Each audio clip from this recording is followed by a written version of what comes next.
আসসালামু আলাইকুম আমি রাহমাতুল্লাহি ওয়া বারাকাতুহু। ওয়ালাইকুম আসসালাম রহমতুল্লাহ বরকাতুহ। আমি জি, নিউ ইয়র্ক থেকে বলছিলাম। বলেন। হুম, আমার কোশ্চেন হচ্ছে, আমি নিজে কাজ করি।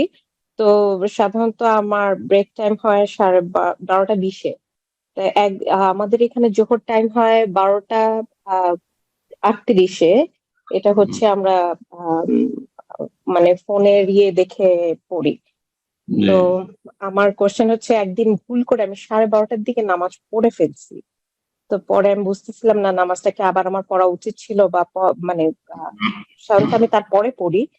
তো টাইমটা কি হুম, আসলে ঠিক ছিল কিনা, কারণ আমরা তো আসলে ঘড়ি দেখে দেখে টাইম আস্তে আস্তে বাড়ে কমে এটা হতে হুম। থাকে। তো 4-5 মিনিট আগে পড়া যাবে কি যাবে না, এটা হচ্ছে আমার কোশ্চেন। যদি আমরা আপনি নিশ্চিত। ফলো আমরা ফলো করি হচ্ছে আম, একটা অ্যাপস ফলো করি। আম, জি, ই- হ্যাঁ, মুসলিম প্রো নামে একটা অ্যাপস আছে, ওই অ্যাপসটা দেখেই সাধারণত নামাজের টাইমটা ফলো করার চেষ্টা করি। ওই ওই অ্যাপসে আসর আর ফজরের টাইমটা কি ওই যে হানাফিরা যেমন আসরটাকে লেট করে পড়ে, আপনার অ্যাপসে ওই সেটাই শো করে নাকি? না না না, আসর আসর আর্লি হয়। আসর আর্লি হয়।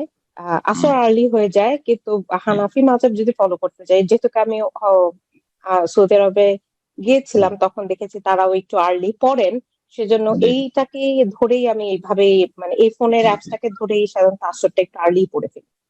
জি। আমি এই জন্য জিজ্ঞাসা করলাম যে হানাফিরা যেসব সালাতের টাইম টেবিল লিখে বা প্রচার করে, তাতে একটু বিলম্ব সব সালাতে থাকে, বিলম্ব থাকে। তো জোহরেও তারা বিলম্ব করে টাইম শো করায় বা করে। তো যার ফলে বলছিলাম যে 5 মিনিট 7 মিনিট আগে তাদের আপনার সময় সলাতের যে সময় তালিকা, সেই অনুযায়ী যদি 5 মিনিট আগে হয়ে যায় তো হয়ে যেতে পারে। কিন্তু যদি আপনি সহি সুন্নাহ মোতাবেক দেখছেন যে আসর আউয়াল ওয়াক্তে যেটা সেটাই হচ্ছে, ফজর আউয়াল ওয়াক্তে হচ্ছে, তাহলে জোহরটাও তার আউয়াল ওয়াক্তটাই সেখানে তারা লিখে থাকে বা দেখিয়ে থাকে। সুতরাং তার 5-7 মিনিট আগে তো জাওয়াল হয়নি, মাথার উপর থেকে সূর্য গড়েনি। সূর্য যদি মাথার উপর থেকে জাওয়াল না হয়, না ঢলে বা না গড়ে, তাহলে জোহর পড়া জায়েজ নাই। এই ক্ষেত্রে আপনাকে লম্বা ছাড় দেওয়া হয়েছে, আপনি বিলম্ব করতে পারেন। লেট করে জোহরের সালাত আদায় করা নাজায়েজ কিছু নয়, প্রয়োজন বশত, কিন্তু আউয়াল ওয়াক্ত উত্তম।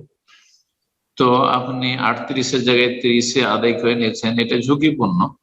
এমনটা আগামী তার করবেন না, যদি সেই সময়টা অনেক আগে হয়েছে আর সন্দেহ হয়ে আছে যে কি জানি জল হয়েছিল কিনা, তাহলে আল্লাহ মাফ করবেন, ইনশাআল্লাহ কবুল করবেন হয়তো।